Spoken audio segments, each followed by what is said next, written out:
Yes, namaste. A very good morning to all of you. Let us start. Let us start with the Omkar, requesting you all to sit spine erect. Keep your shoulders proper. Keep your chin parallel to the floor.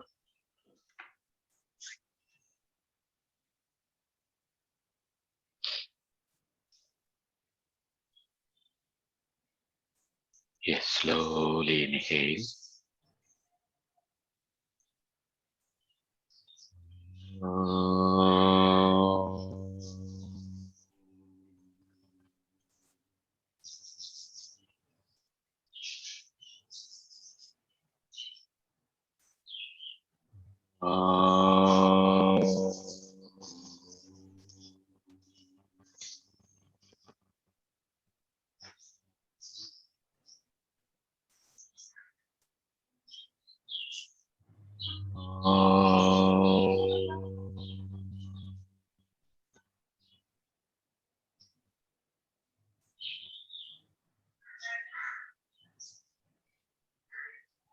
Gently open your eyes.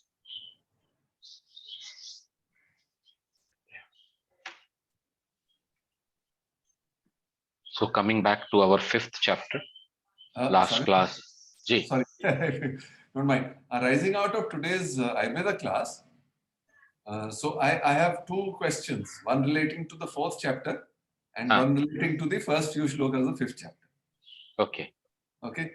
So relating to the Pratyahar chapter, so today, like Vaidya Bhargav ji explained, the first cause of, he said there are three causes of diseases, right? Right. The first one he said was कि भाई इंद्रियों का अपने अर्थों के साथ संग यानी नहीं होना, है ना? Second was prajnaprad and third was kal. So now whereas in pratyahar, अभी 7 श्लोकों में 5 में उन्होंने यही कहा कि भाई इस इंद्रिय से हटाइए अपना अटेंशन, उस इंद्रिय से हटाइए, टर्नलाइज कीजिए, तो प्रत्याहारी हो गया। हाँ वही है ना।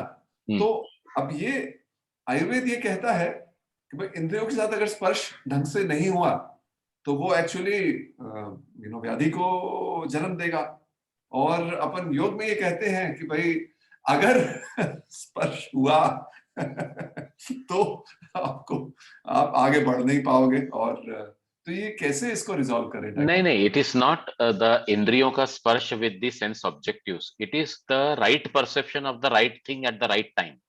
जी, उन्होंने व्याधि का कारण ऐसे बताया कि अगर आप गलत चीजों का सेवन करते हैं, आप सेवन करने का मतलब ये नहीं है कि आप खाली मुंह से खा रहे हैं जी, आप आंखों से अगर गलत चीज देखते हैं तो वो भी गलत सेवन हो गया। तो सही चीज का सेवन करना। जी, अब देखो, हम कहते हैं कि आपको आंखें बंद करके आंख का जो इंद्रिय है आपका, उसको विड्रॉ कर लेना है या फिर उसको अंतर्मुख कर लेना है। जी, जी। लेकिन ये ज्ञान प्राप्त करने के लिए आपको आंखों से पढ़ना पड़ेगा या कानों से सुनना पड़ेगा? जी, करेक्ट। अभी मैं कह रहा हूं आपसे और आप मुझे सुन रहे हैं, उसके बाद ही ना आप विड्रॉ कर पाएंगे उसको। जी, जी, जी। तो ये जो ज्ञान प्राप्ति का जो ये है कनेक्टिविटी है, देखो मैं आपको एक बात बताता हूं, ये बहुत अच्छी तरीके से ना, क्योंकि आप आगे सांख्य कारिका भी समझाने वाले हैं।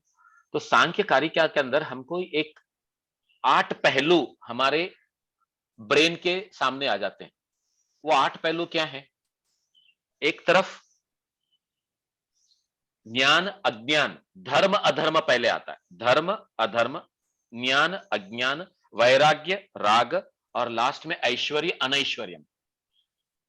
और हमें क्या कहा जाता है? कि ये जो बाकी के जो 7 है ना, ये आपको दुनिया से जोड़ के भटका देंगे, लेकिन एक ज्ञान ही एक ऐसा, उन 8 में से एक ऐसा वैल्यू सिस्टम है जो आपको सच्चाई की परख कराएगा, है ना। तो अब यहां पर भी जब वेद जी हमको ये कह रहे हैं कि भाई आप जो है आंखों से सही देखो और उसके साथ में जुड़ो, कानों से सही सुनो, उसके साथ में जुड़ो, घ्राणेन्द्रिय से सही सूंघने की हमेशा लेकिन हमारा प्रॉब्लम क्या है, हम अटैचमेंट में आकर हर एक टेस्ट का या फिर हर एक सेंस का हम दुरुपयोग करते हैं, और वो दुरुपयोग की वजह से जो है हमको बीमारियां होती है। अब जब हम इंद्रियों का दहन बोलते हैं या फिर इंद्रियों का जो है कंट्रोल में लाना बोलते हैं या उनके ऊपर संयम पाना जो बोलते हैं, संयम पाने के लिए भी तो ज्ञान आपको लेना पड़ेगा कि भाई अगर हमारा स्किन जो है वो अगर कभी स्पर्श का इंद्रिय है, तो कौन सा स्पर्श कैसा है, कौन सा स्पर्श उत्तेजक है, कौन सा स्पर्श ममता वाला है, और कौन सा स्पर्श जो है ज्ञान वाला है। अगर इसकी जानकारी नहीं होगी तो खाली इंद्रियों को अंदर करने से क्या फर्क पड़ने वाला है। तो सिर्फ आपको यह समझने की जरूरत है कि मैं जो कुछ भी फॉलो कर रहा हूं या जो कुछ परस्यू करने की कोशिश कर रहा हूं, क्या वो चीज को पाने के लिए जो मेरा ध्येय मैंने बनाया हुआ है उसके लिए मैं पूरी तरह से उपयुक्त हूं या नहीं, मैंने वो ग्रहण किया है या नहीं। हमारे समाधि का जो स्टेप है, योग सूत्र के 41वें सूत्र में पहले अध्याय के क्षीणवृत्तेर अभिजातस्येव, आप अपने बुद्धि को क्षीणवृत्ति यानी वृत्तियों से निजात दिलाकर उसे अभिजात एव मणि, अभिजात एव मणि यानी वो मणि जो एकदम क्रिस्टल क्लियर जैसे होता है वैसे इस बुद्धि को या इस चित्त को बना लो। फिर आगे क्या बोलते हैं, ग्रहित्रु ग्रहण ग्राह्येषु, ग्रहित्रु इज द सेल्फ, ग्रहण is the processing of that object which is ग्राह्य। अब हमारी इंद्रिय जो है हर एक ग्राह्य से जुड़ी हुई है,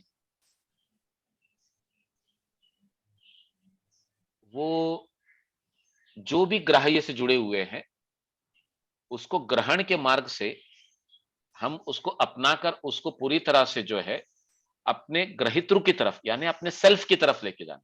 अब इसको बाह्य इंद्रिय की तरह से सोचोगे तो आप बोलोगे हमारा प्रोसेस तो ग्रहित्रु से ग्रहण और ग्राह्य की तरफ है, मतलब हम ऑब्जेक्ट को परस्यू कर रहे हैं।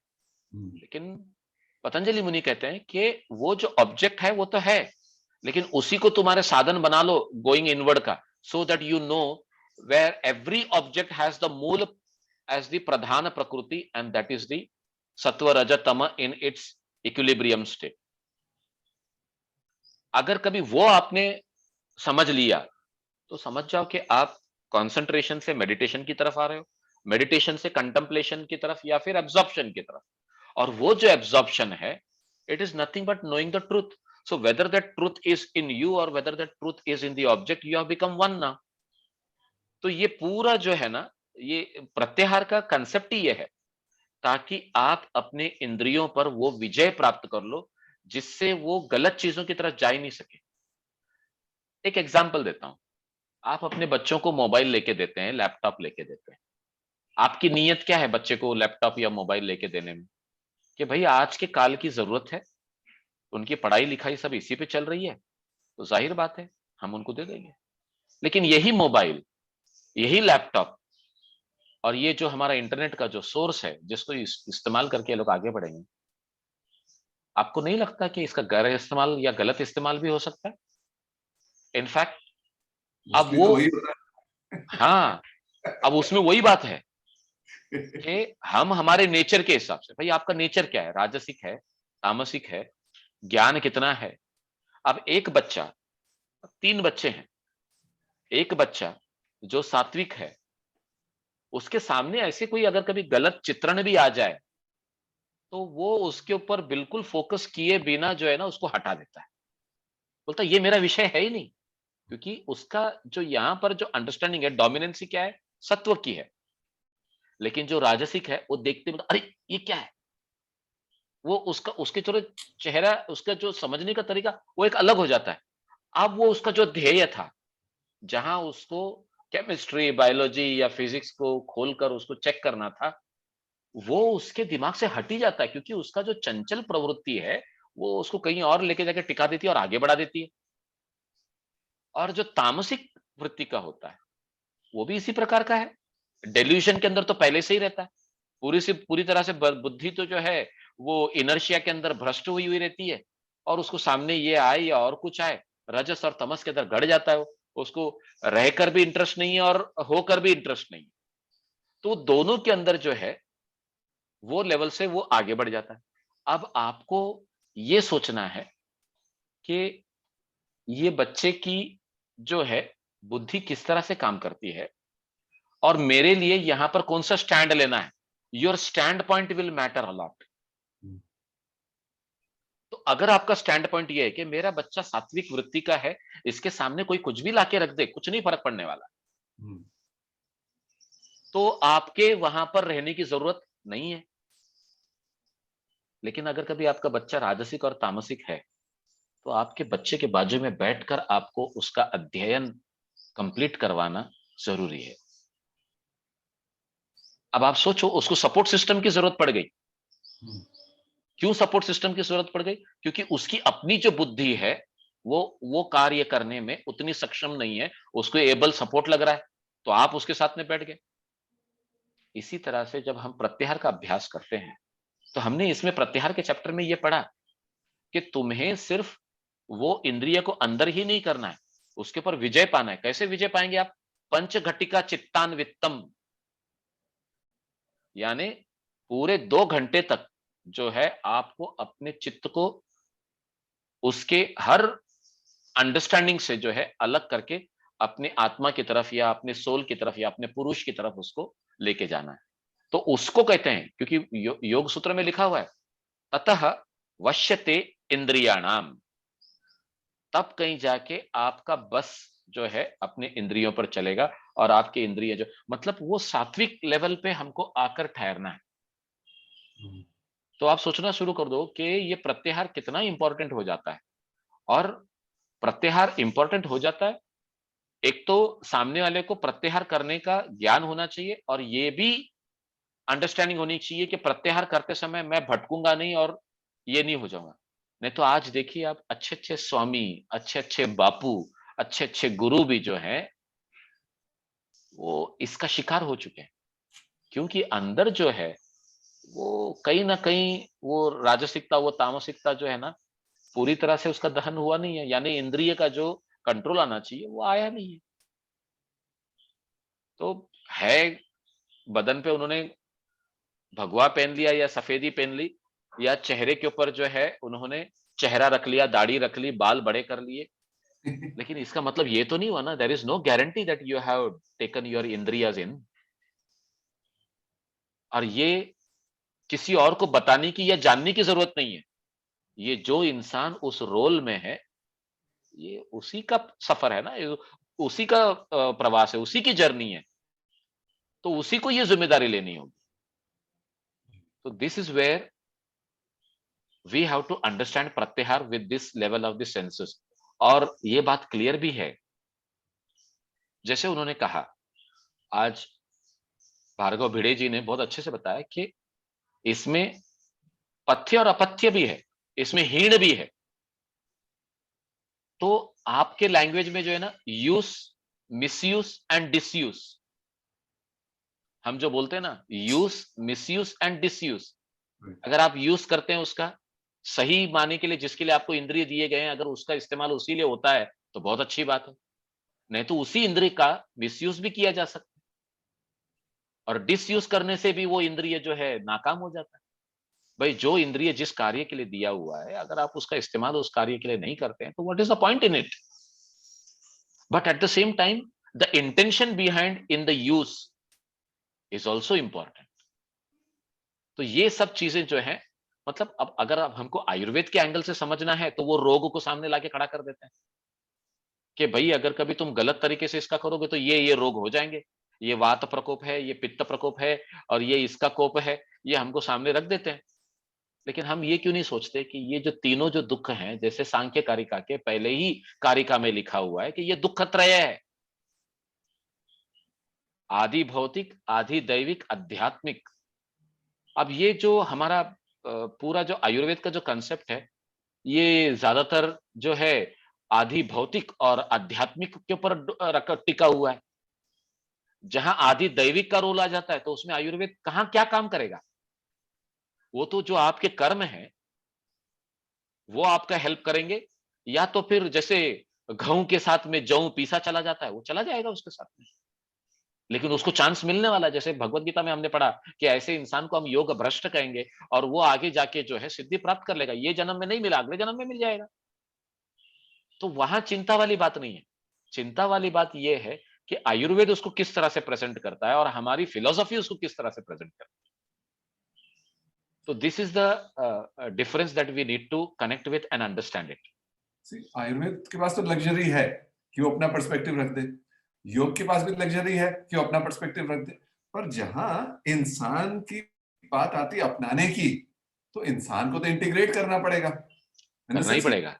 एक चीज, दो चीज, 10 चीज, भाई 6 दर्शन है वो आ जाए, इंसान तो ये कहेगा भाई मेरे लिए वे फॉरवर्ड क्या है, मतलब मेरे लिए मेरी अंडरस्टैंडिंग मेरे इंद्रियों के मामले में इंटीग्रेटेड होनी चाहिए। कौन सी चीज, कौन सी दर्शन क्या कहता है उससे मुझे क्या लेना देना, मुझे तो इनसाइट चाहिए।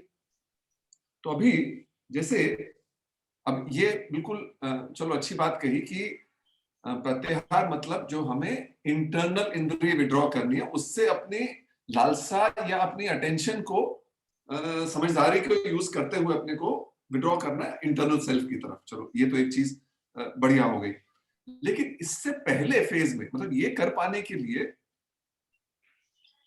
आयुर्वेद भी ये कहता है कि भाई इंद्रियों को अपने अर्थों से सही संयोग कर पाए, यानी कि उनका जो प्रॉपर, जैसे आपने भी अभी कहा, उनका जो प्रॉपर यूज है वो करवाएं, तो ये हेल्थ भी बेनिफिट करेगा।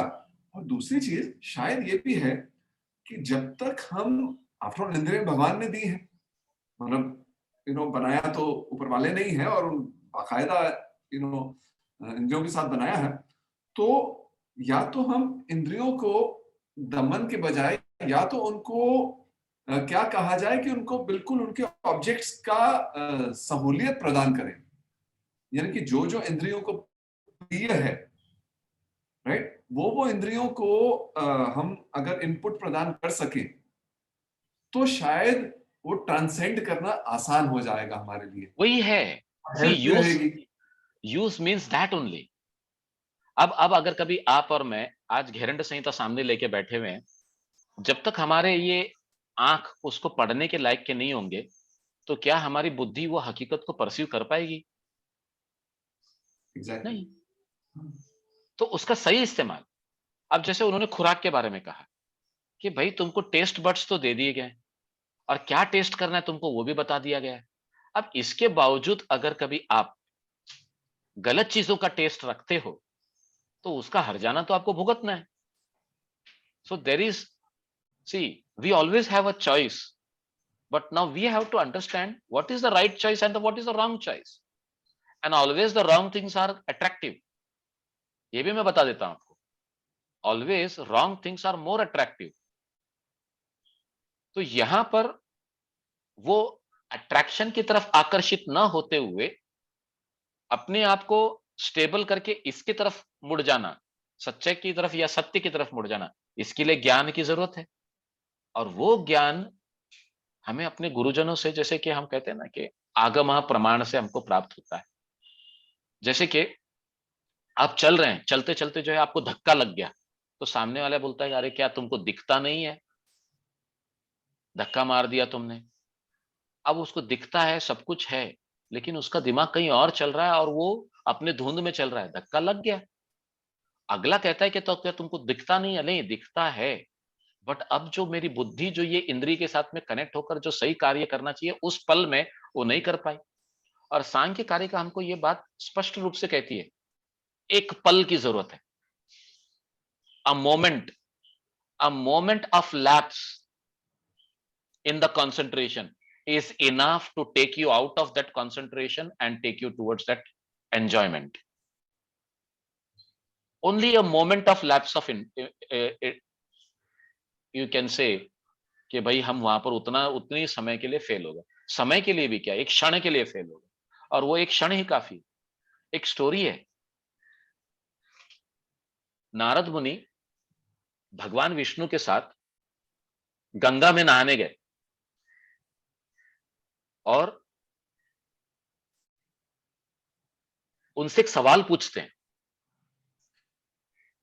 कि मुझे मोक्ष की प्राप्ति चाहिए और उसके लिए मेरी साधना कैसी होनी चाहिए।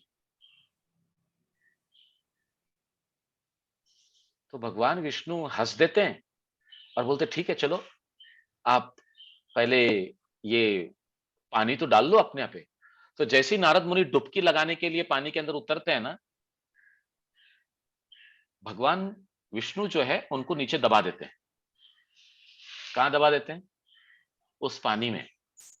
और वो पानी में जब वो सांस नहीं ले पाते हैं तो उस एक क्षण के अंदर नारद मुनि क्या एक्सपीरियंस करते हैं कि उन्होंने एक महिला को डूबते हुए देखा और वो डूबती हुई महिला को उन्होंने बचाया।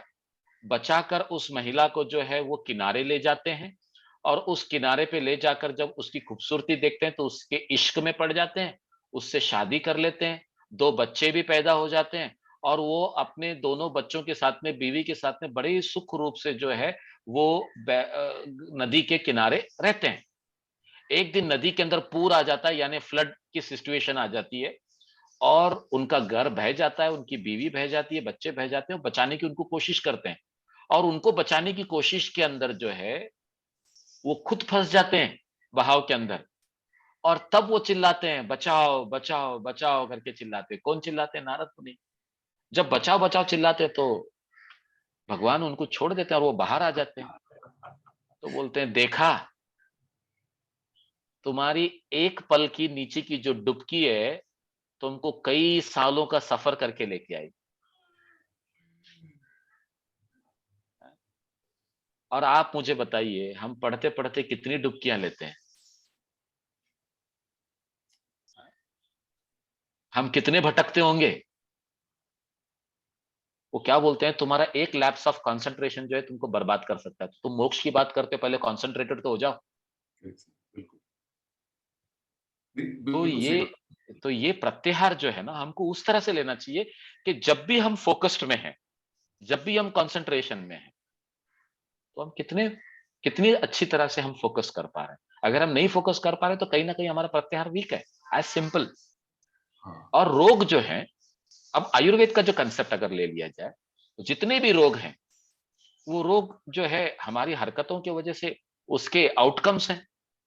जैसे उन्होंने कहा कि स्किन के द्वारा बाहर निकलता है तो कहीं और जगह से बाहर निकलता है, तो कहीं और जगह से बाहर निकलता है। तो ये बाहर निकलने का मतलब क्या, यो रोग किसी को पाइल्स हो जाता है, तो किसी को मस्से हो जाते हैं, तो किसी को और कुछ हो जाता है। तो ये अगर कभी हमको हो जाता है तो ये एक्सटर्नल जो सिम्टम्स हैं, ये external symptoms is nothing but the lapse of concentration only. और वो कंसंट्रेशन जो है आपके त्रिदोष के अंदर इम्बैलेंस पैदा कर देता है, वही त्रिदोष जो है आपको बीमारियों में लुप्त कर देता है। और जहां तुम बीमारियों में गायब हो जाते हो तो ज्ञान में कहां से रहोगे?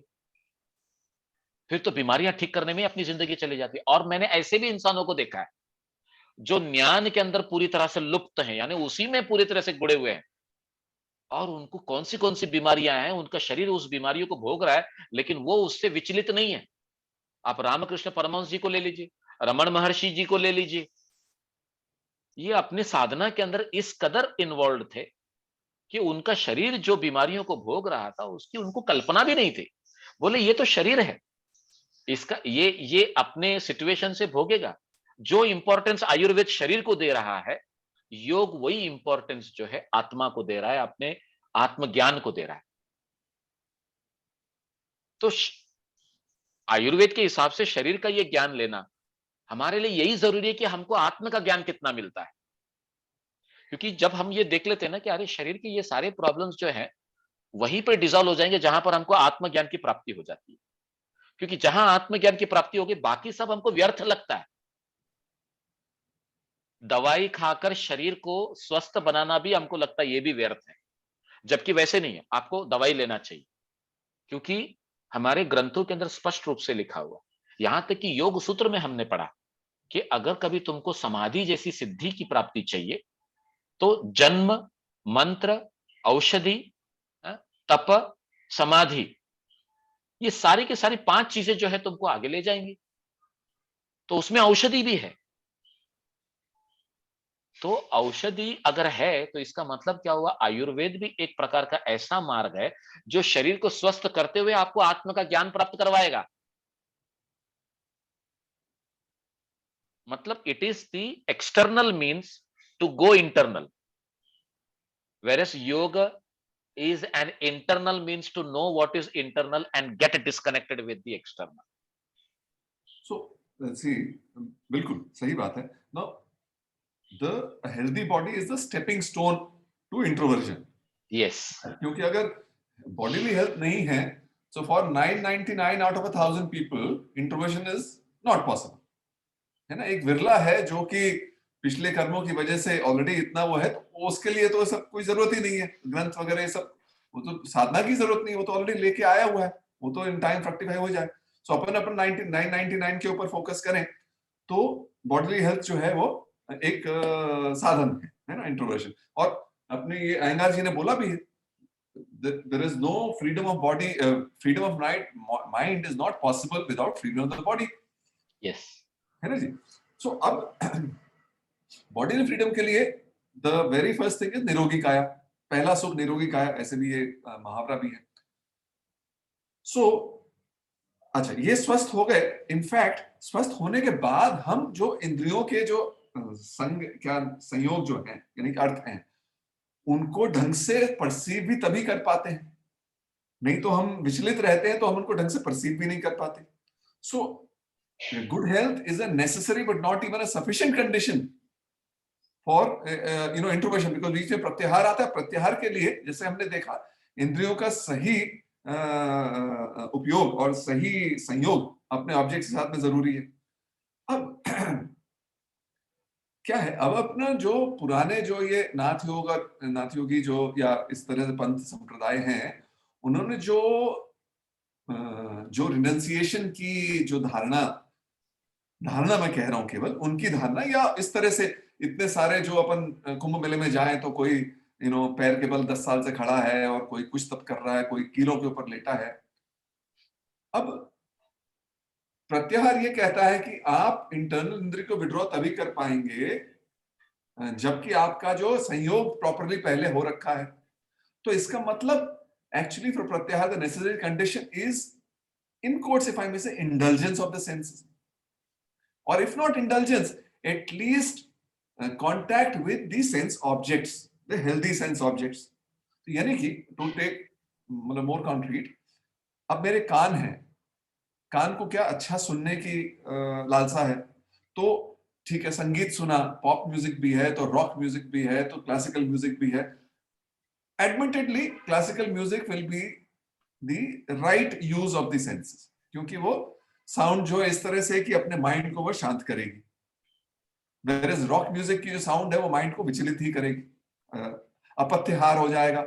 क्लासिकल म्यूजिक पथ्यहार है. बट द फैक्ट रिमेन्स कि ये जो पथ्य आहार सटल जो हमने ये कही, या समझो अगर गंध है, अब हम एज योगी कहते हैं भाई perfumes out of the question. नहीं, ये क्या आप कर रहे हो, इंडल्ज कर रहे हो. वेरस नासिका तो ये कहती है भाई I want to smell something which is very good to me, मतलब जो मेरे को, जिससे मैं प्लीज हूं. और हमारी योगिक धारणा कहती है नहीं नहीं नहीं, बिल्कुल बिल्कुल, ये परफ्यूम्स आर डिस्ट्रैक्शंस. तो यहाँ पे मतलब whether this is a genuine dichotomy कि भाई हम जो रिकमेंड करते हैं योग में, यानी कि जो विरागता, यानी कि जो एब्सटेंशन रिकमेंड करते हैं, is it actually the right method to facilitate the internal withdrawal, या in quotes indulge in the sense and right method? That the question arises. See, indulgence is indulgence whether it is good or bad. अगर आप wrong चीज के साथ में involve हैं तो you will say that this is bad intelligence, और कोई अच्छी चीज के साथ में भी अगर कभी आप इन्वॉल्व हैं तो that is you will say I am in good intelligence. लेकिन आप मुझे अब ये बताइए कि how you can say that this is good and this is bad. Exactly, बिल्कुल सही बात है। एक वो कहानी है ना रामकृष्ण परमहंस की about that flower woman fisher woman, सुनी होगी आपने। बिल्कुल सही बात है। What is good what is bad is subjective definition. तो ये जहां, हाँ, जहां गुड और बैड आ गया ना वहां दुनियादारी आ गई। हाँ, जहां गुड और बैड आ गया वहां दुनियादारी आ गई। Now you should develop an understanding of seeing parity between good and bad. See right. them as same, and whether it is good or whether it is bad. See, जहां आयुर्वेद आता है और कहता है कि आपको स्वस्थ रहना है, तो क्या आपको ऐसे नहीं लगता कि स्वस्थ शरीर के भोग में भी आप उससे अटैच्ड हो जाएंगे? See, वही बड़ा इंपॉर्टेंट पॉइंट, बड़ा सही आपने रेज किया। अब ये है कि जब एक बार स्वस्थ शरीर हो जाए तो क्या भोग जो है is a necessary condition for transcendence? That is the question. प्रकृति already योग सूत्र as well as Sakarika tells us that this prakriti is existing for the sake of Purusha only. There is no doubt about it. So when bhog is there to make you understand that apavarga is existing. Now what is apavarga? Gaining liberation. Right. So when you are into that indulgences, bringing about a clarity that indulgences are indulgences, whether they are good or whether they are bad, they are still painful. Sarvam dukkham vivekinah. योग सूत्र के अंदर दूसरा अध्याय 15वां सूत्र वो हमको कहते हैं, क्लियरली कहते हैं कि परिणाम ताप संस्कार दुख गुण वृत्ति विरोधाच दुखमेव सर्वम विवेकिणः। परिणाम स्वरूप ताप संस्कार दुख, यानी दुख के जो भी संस्कार, अब दुख के संस्कार कौन से हो गए? जो हमको ऐसे लगता है कि हम जो दुख भोग रहे हैं उसी के संस्कार है। संस्कार का यानी latent impressions in your mind. But don't you think that the pleasurable impressions are also going to lead you towards dukkha only? Because today when they are there, you are enjoying them. When they will not be there tomorrow, you will miss them, and missing them is again a dukkha. So he says, become a viveki. Bring that vivek khyati. So becoming that viveki itself is an indication that when you see good indulgence and bad indulgence, see them as indulgences and don't get involved in them. So pratyahar is the same thing. Pratyahar is to see, experience, understand, gain the knowledge and become free out of it. जब तक वो भोग की प्रवृत्ति नहीं आती है और भोग का संस्कार नहीं बनता है, अपवर्ग की अंडरस्टैंडिंग नहीं आएगी। क्योंकि ये करने से क्या होता है ये एक्सपीरियंस आना चाहिए, और ये नहीं करने से क्या हो सकता है तभी पता चलता है। अगर दुनियादारी को हमें, जैसे कि समझ लो, हम कहते हैं ना कि हमारे कोलोकियल लैंग्वेज में कहते हैं शादी एक ऐसा लड्डू है जो खाए वो भी पचता है, जो न खाए वो भी पचता है। तो मैं एक बात बोलता हूं उनको कि खाए न खाए पछताए, ये पूरा रॉन्ग है। खाने के बाद में पछताने के बजाय उससे क्या ज्ञान प्राप्त होता है, और नहीं खाने के बाद में जो पछता है उससे क्या ज्ञान प्राप्त होता है, अगर ये ज्ञान आप सामने रखो तो तुम शादी करके भी मुक्ति पा सकते हो, शादी नहीं करके भी मुक्ति पा सकते हो। Very true, very very important. It is up to you how you are getting indulged into it. अगर कभी तुम ये सोचते हो कि मैं शादी नहीं करके सुखी हूं और दूसरे को देख के बोलते हो कि ये शादी कर कर ऐसा परेशान है और ये ऐसा ऐसा भोग रहा है, इसका मतलब वो नहीं करके तुम उसके अंदर इन्वॉल्व हो गए हो। क्योंकि जो किया है वो तो सुख और दुख को दोनों भोग रहा है, and he is taking it in his stride, but you having not done it, you are still involve in that stride. जैसे कि वो हमने एक स्टोरी बोली थी ना, कि दो मॉन्क जो है नदी क्रॉस कर रहे हैं, और वहां पर एक महिला खड़ी है जो कहती है कि ये नदी का जो पानी ऊपर आया हुआ है, मैं इसमें से चलकर जाने के लिए असमर्थ हूं, तो आप प्लीज मेरी मदद कीजिए। तो एक साधु क्या करते हैं, वो महिला को उठा के अपने गोद में ले लेते हैं और नदी पार करवा देते हैं। उनके साथ वाले जो उनके साथीदार हैं, वो ये देखते हैं और बोलते हैं ये तो साधु है, महिला को देखना से दूर, इसको छूना भी नहीं चाहिए, और ये उठा के लेके नदी पार करा रहे। आगे पहुंच गए, अपने आश्रम में पहुंच गए, अपने गुरु के पास पहुंच गए। 7 दिन तक बेचारे दुखी रहे, और 8वें दिन जाके अपने गुरु से कहते हैं, हे महाराज, एक बहुत घोर पाप हो गया है। तो बोले क्या हो गया? ये सो एंड सो साधु ने ये ऐसा ऐसा कांड किया। तो गुरुजी इसको कहते हैं, उसने वो कांड किया नहीं, वो उसके कर्म का एक भाग था, उसने उसको भोग लिया और वहीं छोड़ दिया। जबकि तुम्हारे कर्म का वो भाग नहीं था, और तुमने उसको लेकर अभी तक अपने सर पे बोझा रखकर चल रहे हो। We are all like this. Correct. Now we need to know what is to be dropped and what is to be carried. In fact, nothing is to be carried is knowing the truth. It is like that. तो ये सारा जो प्रत्याहार का जो खेला है, या फिर इंद्रियों का जो इस्तेमाल करने का जो ये है, it is completely to our use and disuse, और misuse I should say. Disuse तो हम करते ही नहीं है, we are always into use and misuse only. तो जहां उसका यूज है उसको यूज करो, और जहां उसका यूज नहीं होता है उसको जैसा है वैसे छोड़ दो ना। जहां आयुर्वेद कहता है कि हिण, यानी आपने उसका इस्तेमाल ही नहीं किया, और वो इस्तेमाल नहीं करना जो है बीमारी की तरफ ले जाता है। तो मैं तो कहता हूं ये जो वर्ड्स हैं, ये आपके जैसे और मेरे जैसे मनुष्य के लिए लागू होता है, लेकिन जो योगी होता है ना, उसके लिए तो ये बिल्कुल लागू नहीं होता, क्योंकि वो सूक्ष्म शरीर के जब अंदर बस जाता है, तो स्थूल का शरीर का जो कार्य है उसके लिए क्या मायने रखेगा? कोई मायने नहीं रखता। और जब वो सूक्ष्म शरीर को भी भोगते हुए कारण शरीर में आ गया, तो सूक्ष्म शरीर क्या काम करेगा उसके लिए? कुछ काम का नहीं रह जाता। तो it is like removing the layers. हम पंचकोश में क्या बोलते हैं? If you want to go to आनंदमय कोश, you just go beyond the annamaya, you just go beyond the pranamaya, you just go beyond the manomaya, and when you come to intellectual, you just try to understand that dropping that intellectual will make you ananda.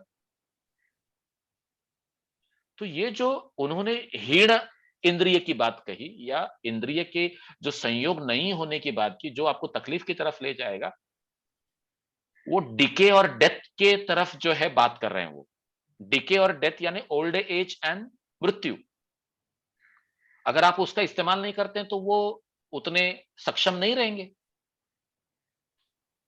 लेकिन अगर आप इस्तेमाल करते हैं तो जाहिर बात है वो उस कार्य के लिए उतने ही सक्षम बने रहेंगे। लेकिन अगर उसकी जरूरत ही नहीं है, जब हम इंद्रियों की बात करते हैं तो हम टोटल मिला के 16 इंद्रिय की बात करते हैं। अब आप बोलेंगे 16 इंद्रिय कैसे हो गए? पंच ज्ञानेन्द्रिय, पंच कर्मेंद्रिय, और ये आपका जो है मन, यही 11 हो गए। और 12 और 13, हाँ 13 इंद्रिय, 16 नहीं। अहंकार और आपका जो है बुद्धि। अब ये 13 इंद्रिय ही जो है आप, मतलब ये जो 3 है, बुद्धि, अहंकार और मन भी नहीं मैं बोलूंगा, बुद्धि और अहंकार ही जो है आपको मन से लेकर बाकी के 10 इंद्रिय के साथ में जोड़ देता है। लेकिन ये जो 10 इंद्रिय हैं और ये जो 11वां इंद्रिय मन, ये किसके ऊपर डिपेंडेंट है? आपके अहंकार पर डिपेंडेंट है, आपके बुद्धि पर डिपेंडेंट है। जहां वो बुद्धि के अंदर विवेकी आ गई, विवेक सर्वम दुखम विवेकिना, आपको पता चल गया कि कोई भी इंद्रिय के साथ में कैसे भी इन्वॉल्व होना ये एक दुख का ही साधन है। तो जब ये अहंकार को इस लेवल पे लाकर समझाया जाता है कि don't get involve into this me, mine and this thing, automatically the बुद्धि is getting more clear and more clear and clear. तो वृत्तियों का क्या होना है? क्षीण होना है। सो वृत्तिज are getting drop. The moment the vrittis are getting dropped, it is becoming crystal clear. The moment it becomes crystal clear, it takes up the image of what has been shown to it. तो जो भी उसके सामने आ जाता है, और उसके सामने फिर पुरुष ही होता है, जबकि पुरुष का होना नहीं होना ये बात अलग है, वो रियलाइज होता है। जैसे एक पत्थर के अंदर मूर्ति ऑलरेडी रहती है, लेकिन हम क्या करते हैं, चीनी और हथौड़ी लेके ठोक ठोक के जो है, जो अनवांटेड चीजें उसको निकाल देते हैं। योग वही है, योग के जितने भी साधन है वो चीनी और हथौड़ी के बदौलत ही चलते हैं, और जो नहीं चाहिए वो निकाल देते हैं, तो आपकी मूर्ति उसमें से निकलकर बाहर आती है। आपकी जो मूर्ति है वो आपकी आत्मा, वो आपका पुरुष। तो it is already there, you are already experiencing it, but you are not aware of it. So lack of awareness is avidya, lack of knowledge is avidya, no knowledge is avidya. अब जब वो विद्या ही प्राप्त हो गई तो ये सब गिर जाता है। जैसे ये गिर गया, बात ये है, प्रत्याहार is the bridge between the स्थूल एंड द सूक्ष्म शरीर। हाँ, तो बात तो साधक की है, बात सिद्ध की नहीं है। सिद्ध एक बार सूक्ष्म कारण में पहुंच गया, उसको तो कोई जरूरत ही नहीं है। बात तो हमारे साधकों की, हमारे आपकी, कि भाई प्रत्याहार के जरिए से कैसे स्थूल को ट्रांसेंड करके सूक्ष्म जाए। सो नाउ बात जो मुझे समझ में आ रहा है कि जब अपन राइट यूज ऑफ सेंसेस कहते हैं, तो क्या हम ऐसा सोच सकते हैं कि इसका दोहरा एक फीचर है, एक तरफ जो इंप्रेशंस हैं वो they should be harmonious to the personality, but they should be such कि they facilitate the transcendence. Again coming back to कान, है ना, म्यूजिक की जहां तक बात है, अब जो शास्त्रीय संगीत है या उसके बाद जो अपना उच्चारण मंत्रों का है, किसी भी तरह का है, तो एक या सपोज संगीत की बात करें, तो there also pleasing to us, क्योंकि एक हम आधा घंटे पौना घंटे एक अगर चीज को सुनते हैं, तो at the end of that period we experience certain degree of quietness, which is which is a very nice state to be, and at the same time that quietness actually helps us or to transcend our gross existence bit because it's takes us within. तो शायद हम इस तरह से प्रत्याहार को define कर सकते हैं, to make use of our senses in harmony with their nature but facilitate the transcendence. क्या इस तरह ये सोचना ठीक रहेगा? you can say that, but when you say that, what is the guarantee that that individual will literally see it in harmony only? वही तो प्रश्न है सर। हाँ, तो इसलिए उन्होंने प्रत्याहार को सीधा विड्रॉल कह दिया। देखो, द सूत्र ऑफ प्रत्याहार स्व विषय असंप्रयोगे, इंद्रियों के अपने विषयों से उसका डिटैच होना, उससे अलग होना जरूरी है।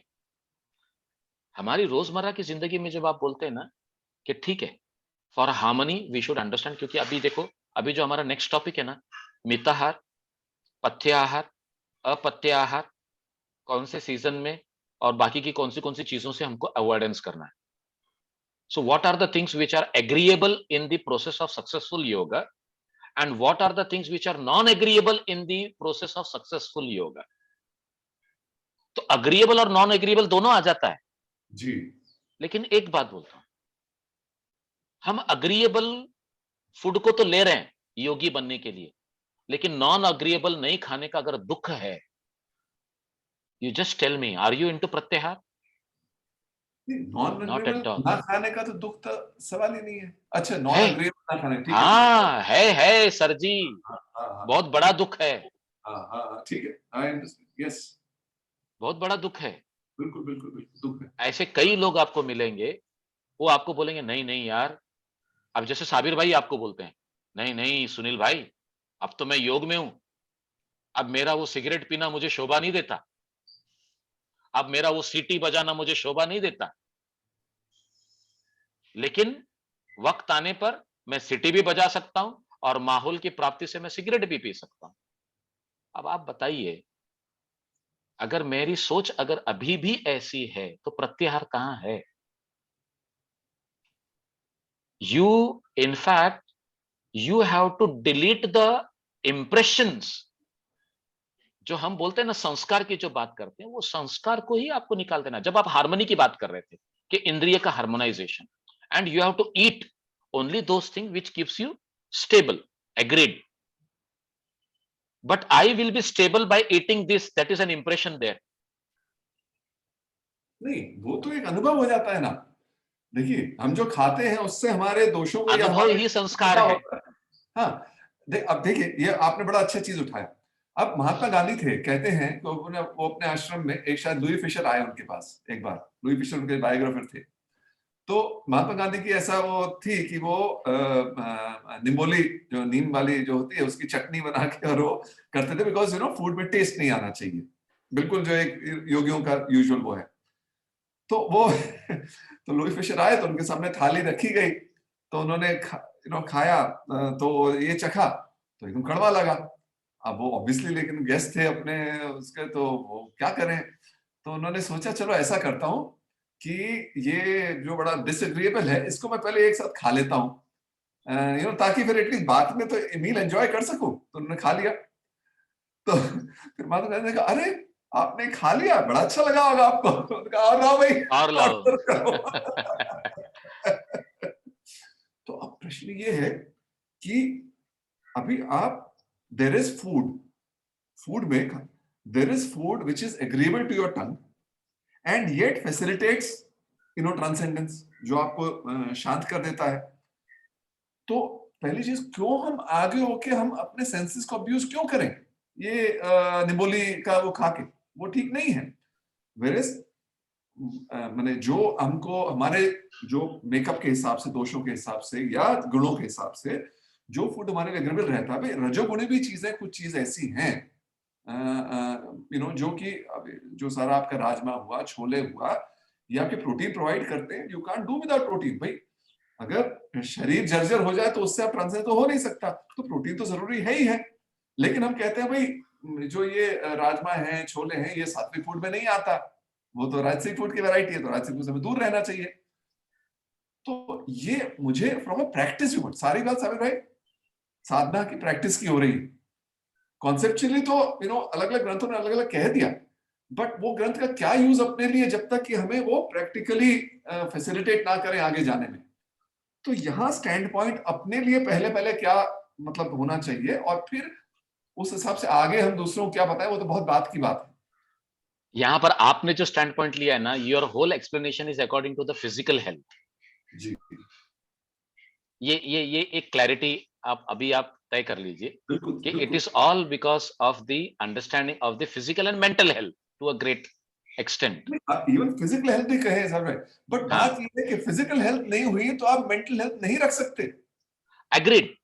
तो यू नो फिजिकल और मेंटल हेल्थ को भी अगर कभी हमने समझो संभाल लिया, जी, believe me, it all depends upon the conversion of the dominancy from rajas to sattva, and if it has not come to the sattva, हम जो है ना सात्विक आहार खाते हैं, तो सात्विक आहार खा के जो है शरीर को, अभी जैसे कि आपने कहा कि protein, the moment you say protein and to keep the body healthy, believe me, every protein ahar is going to make you more rajasic. Correct, exactly, बिल्कुल every whether it is moong also, आज correct. हम मूंग की बात कर रहे थे कि रोग से बाहर निकलकर जो रिहैबिलिटेशन का जो पीरियड होता है, वो रिहैबिलिटेशन पीरियड के अंदर हमको घी और मूंग का आहार जो है ज्यादा लेना चाहिए, एग्रीड। खिचड़ी दी जाती है, हाँ। हाँ, लेकिन अब यहां पर जो है, जहां पर योग में ग्रोथ की जब बात आती है, शरीर को जो चाहिए वो तो लेना चाहिए, उसमें कोई डाउट नहीं है। लेकिन अगर शरीर की तरफ लेकर अगर कभी हम वहां पर रुक जाते हैं, तो वो भी सही नहीं है। जैसे कि पतंजलि मुनि ने शौच का डेफिनेशन दिया, और उन्होंने ये कहा कि स्व अंग जुगुप्सा परैर संसर्ग।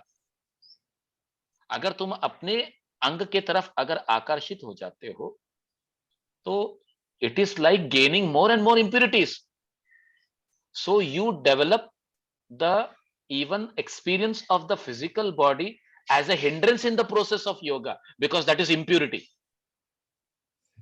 But you hit the nail on the head. See, बात ये है, while we know, see, so क्या at the moment even when we say this to ourselves, भाई ये जो गुरुजी आएंगे कहते हैं वो उससे बिल्कुल अलग चीज है।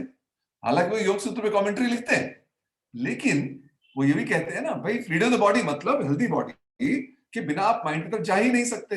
तो जहां अगर अपने बॉडी से नफरत कर ली तो हेल्थ कैसे रखेंगे? फिर तो हम उसको तिरस्कार करेंगे। जो तिरस्कृत चीज है वो तो स्वस्थ रह नहीं सकती। तो ये फ्रॉम अ साधक व्यू पॉइंट, ये मेरे मतलब एक वो है, एक बहुत अहम प्रश्न है हमारे जो मन में आता है। जैसे हम योग इंस्टीट्यूट में थे, हम उस दिन आरती से यही बात कर रहे थे ऐसे कि भाई वहां पे जो बिल्कुल सात्विक, शुद्ध सात्विक आहार था। अब फ्रॉम अ वोकेशन पर्सपेक्टिव उस समय ठीक था भाई। बॉम्बे का क्लाइमेट जो है ज्यादा हेवी फूड को नहीं सपोर्ट करता, ह्यूमिड क्लाइमेट है। और क्योंकि हम योग साधक थे उस समय, तो आश्रम के अंदर उस तरह का सिंपल खाना बिल्कुल ठीक था। पर वो हम घर में अंदर नहीं कंटिन्यू कर सकते, दिल्ली में नहीं कंटिन्यू कर सकते। वो हम तो मतलब विल बी, सर्दी के अंदर हम सिंपल खाएंगे तो वो तो हम तो बीमारियों से घिर जाएंगे sir.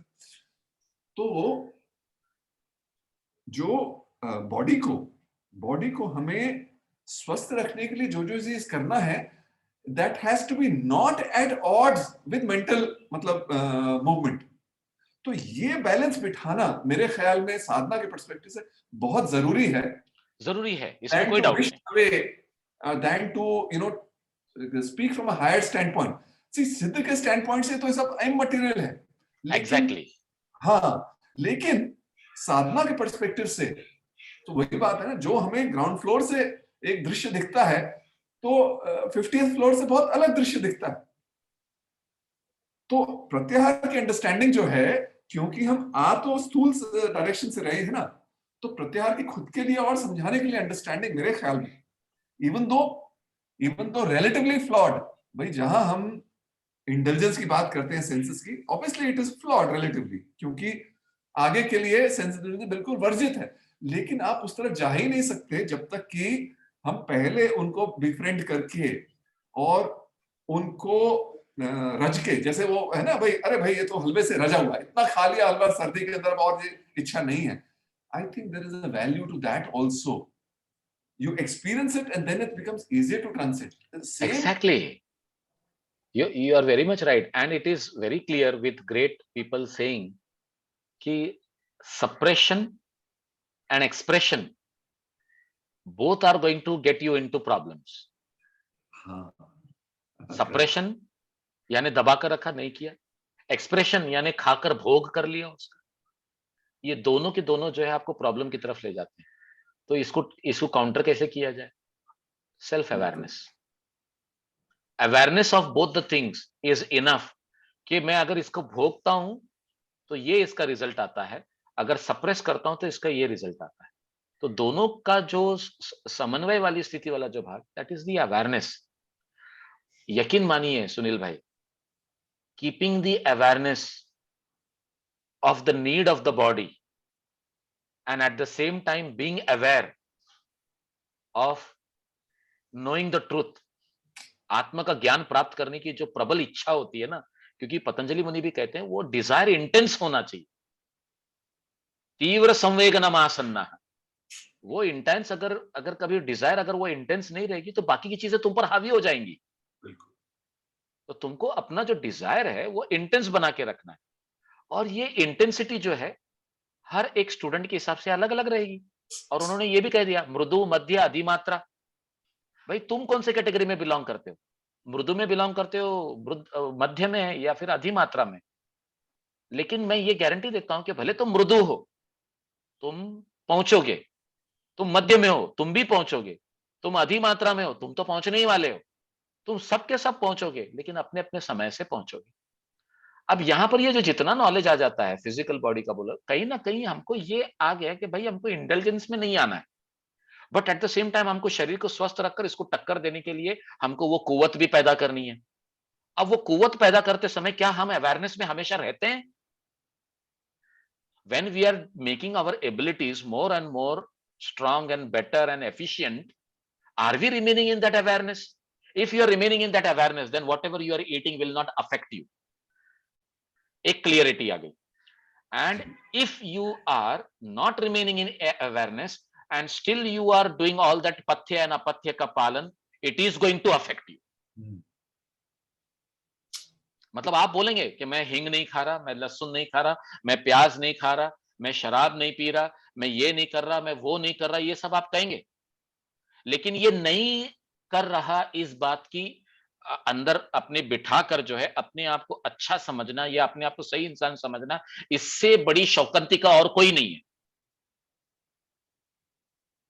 This is the biggest understanding of being in illusion, because this are mere the combination of the three गुणास इन दैट प्रोडक्ट. आप शराब को शराब क्यों कहते हैं? क्योंकि उसके अंदर वो जो गुण है वो उतने भारी है. हिंग को हिंग क्यों कहते हैं? क्योंकि उसके अंदर वो गुण इतने भारी हैं. अगर आपने इनको वर्ज करने के तरीके से आपने इनको अवॉइड तो किया, लेकिन अंदर जो गुणात्मक शरीर के अंदर जो आपने जो गुण को प्रबल रखा हुआ है वो उसी से रिलेटेड है, तो फिर क्या फायदा हुआ आप मुझे बताइए. It is of no use. So even our thinking has to be very clear. The awareness of about how we are going up with the perception of the things. See, perceiving, knowing the object, having the ज्ञान of the same, वो हमको clearly बोलते हैं. शब्द, ज्ञान, अर्थ, ये बताकर जो है आप ऑब्जेक्ट को नो कर सकते, आप ऑब्जेक्ट का नॉलेज ले सकते हैं. लेकिन इसके विपरीत उस ज्ञान को प्राप्त करने के बाद में आप उससे कितना जुदा रहते हैं, ये ज्यादा मायने रखता है. Very, very right, very correct. So therefore, what it really means is कि discrimination, विवेक, विचार, सोच, ये actually prerequisite है ना? इसके बिना कोई साधना का कोई फायदा नहीं, कोई फायदा नहीं, है ना? क्योंकि मैं एक बात बताता हूं आपको. अभी आप जो है रेगुलर प्रैक्टिस कर रहे हैं, अब आप जो है आयुर्वेद का ट्रीटमेंट लेके आए हुए हैं, अब आप जो है खुराक के पर भी ध्यान दे रहे हैं, आप अपने ऋतुचर्या और दिनचर्या पर भी ध्यान दे रहे हैं. ये सारा ध्यान जो है अगर आसन करते समय आप ये बोलते हैं, आहा, मैंने ये सारे पथ्य अपथ्य का पालन किया, इसलिए आज जो है मेरा मस्तक जो है मेरे घुटने के पास पहुंच रहा है और मैंने पश्चिमोत्तानासन को अच्छी तरह से पा लिया. अब आपका गोल खाली पश्चिमोत्तानासन तक ही रह गया है.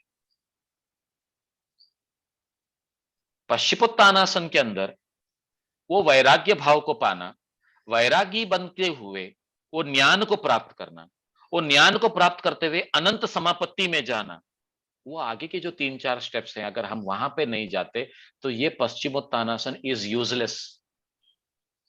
नहीं, ये बात तो है, ये बात तो, लेकिन सर क्या है, जो विवेक है वो तो आसन करने से पहले ही आना चाहिए. और जहां विवेक होगा तो आपको पहले ही पता लग जाएगा कि these are all means to an end and not ends in themselves. अभी देखिए, ये मेरे ख्याल में ये अपने लिए और औरों के लिए बड़ा जरूरी है. कोई भी चीज को रिजेक्ट नहीं करना. भाई बहुत बार कंप्लेंट आती है, वो लोग कहते हैं अरे लोग तो केवल आसन सीखने आते हैं, लोग तो केवल सर्टिफिकेट लेने आते हैं, लोग तो, मैंने कहा I mean I find it strange.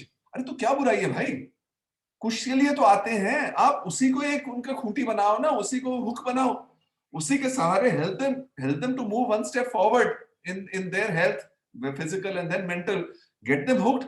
अपने आप then in fact that is the sector on which you can work. That is the cluster, that is the sector which has come to you on which you can work. Exactly, that's right. अब वो दूसरे तो आए भी नहीं ना. हाँ, correct. तो no doubt about it, all this is said and done. हमें सिर्फ जो है ना, मतलब मैं आज भी जो है हमारे स्टूडेंट्स को ये एहसास कराता हूं, देखो मेहनत करो, सारी चीजों को फॉलो करो, लेकिन कोई भी चीज के अंदर अटकना नहीं. नहीं तो स्टूडेंट क्या करता है, आपके पास 2 साल कोर्स करने के बाद में बोलता है सर मुझे अभी एडवांस योगा करना है जिसमें जो है मुझे वो ऋषिक आसन या फिर हस्तदंडासन सीखना है. तो मैं तो उसको बोलता हूँ ठीक है, मैं एडवांस कोर्स, ऐसे आसन तो मुझे भी नहीं आते और मैं भी नहीं सिखाता, मैं तुमको नाम दे देता हूँ, वहां चले जाओ. वो वहां चले जाता है, लेकिन मेरे दिमाग में एक बात आके लहर करके चली जाती है कि जो 2 साल मैंने इस बच्चे के पीछे जो मेहनत किया, मेरे में कहीं ना कहीं कमी है कि मैंने उसको वो एहसास नहीं कर पाया कि जितना मैंने दिया है उतना काफी है। और ये हर इंसान को ये एहसास होता है कि मैंने जितना लिया है मुझे और लेना है, मैंने जितना लिया है मुझे और लेना है। साबिर भाई खुद 9 साल तक ये योग की शिक्षा प्राप्त कर रहे थे, 9 साल तक। I was 9 year student. और मुझे बाद में जाके पता चला कि जो मैंने पहले साल में किया था, अगर उसी में सीमित होकर अगर कभी ज्यादा फोकस्ड हो जाता, ये बाकी के 8 साल जो है झकमारी करने की जरूरत नहीं थी। तो संभलने से पहले भटकना जरूरी है ना। यही है ना, हकीकत तो यही है कि जब तक इंसान भटकेगा नहीं, उसकी समझ उसको यह एहसास नहीं कराती कि भाई क्या सत्य है। वो सत्य के ज्ञान के लिए उसका भटकना जरूरी है। तो ये परेशानी जो है ना आजकल के स्टूडेंट्स में आती है। और मैंने उसको ये नहीं कहा, अरे यार मैंने तुमको 2 साल तक ये शिक्षा दी और तुम आज भी मुझे ये पूछ रहे हो कि मुझे और क्या सीखना है, और कहाँ जाना है, और क्या सीखना है। फिर क्या फायदा हो गया, मैंने तुमको जो 2 साल सिखाया इतना ही करो, बस हो गया, और कहीं जाने की जरूरत नहीं। वहां मेरा अहंकार भी है। अब आप सोचो कि आपका कौन सा अहंकार है, सात्विक है, राजसिक है, तामसिक है। तो जब आप वो ज्ञान स्टूडेंट को देते हो जो आपके क्लस्टर में आया, जो आपके इसमें एडमिशन लिया, भले सर्टिफिकेट लेने के लिए लिया, और उसको जो विद्या देने के चक्कर में जो हम जो मेहनत कर रहे हैं, हम कहां पर सीमित हैं, वो भी बहुत मायने रखता है। तो ये सारी जो चीजें हैं, योग के अंदर कोई इतना ध्यान नहीं देता सुनील भाई। आज के डेट में तो ये ऐसा प्रोफेशन हो गया है, इतना कमर्शियली ओरिएंटेड हो गया है कि हम इसमें से कितना कैसा पैसा बना सके वो देखा जा रहा है। That is true.